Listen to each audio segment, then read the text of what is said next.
Mes très chers amis, j'adore quand la vérité se révèle au grand jour, quand on n'a pas besoin de trop affabuler et de trop faire des théories, et qu'elle se révèle toute seule. J'adore le fait que la vérité puisse, malgré le temps qui se passe, malgré que ça peut mettre des siècles à venir, mais la vérité finit toujours par surgir.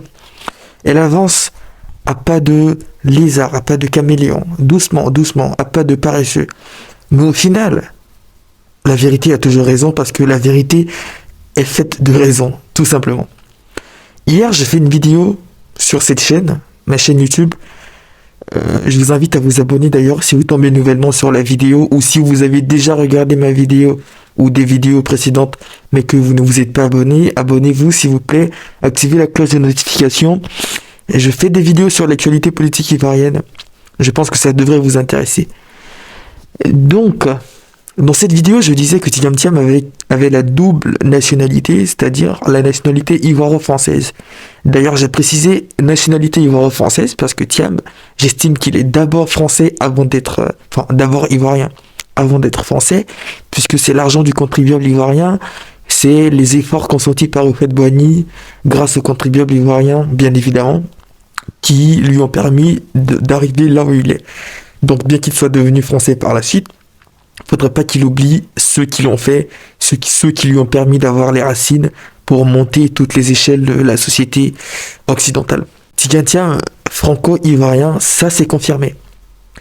Ça a jamais été un doute dans ma tête, puisque j'avais des sources solides, Jeune Afrique notamment, qui a des entrées dans tous les palais présidentiels aujourd'hui en Afrique, et qui connaît quasiment tous les opposants, qui a de bons rapports avec toute la classe politique africaine. Et je l'ai dit, il y en a qui ont dit c'est faux. Tiam Tiam n'est pas français. Tiam Tiam n'est pas ci. Tiam Tiam n'est pas ça. Et au final, l'intéressé lui-même a fait une déclaration aujourd'hui à la presse pour dire il a renoncé à sa nationalité française. Donc Tiam Tiam vient de renoncer à sa nationalité française. Il n'est plus franco-ivoirien comme c'était le cas jusqu'à aujourd'hui.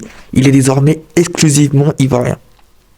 Et c'était quoi le problème hier que moi je parlais? Je disais, c'est quand même regrettable que Tiam, qui est revenu en Côte d'Ivoire depuis 2022, ait mis autant de temps, 3 ans, pour entamer les procédures qui, entre guillemets, étaient une formalité administrative, comme le disait Maître Blessy.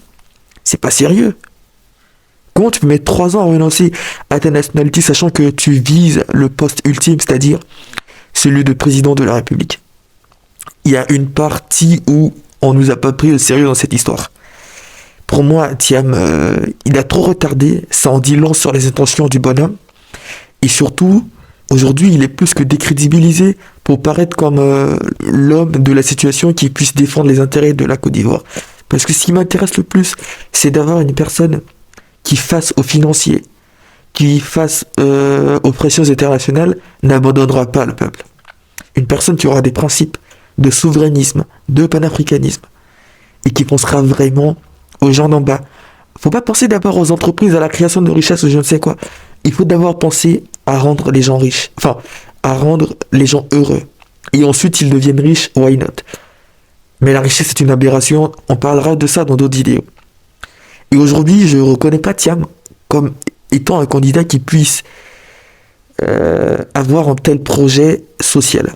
Je pense qu'il est trop incorporé dans les méandres du capitalisme et tous les ravages que cela pourrait engendrer. C'est un Ouattara bis, mais un Ouattara bis encore plus dur. Du coup, il n'est pas crédible, à mon avis, pour mener une véritable révolution sociale. J'ai juste besoin d'une personne qui n'a pas trop d'acquaintance avec le monde financier et toutes les basses besognes qui puissent s'y produire.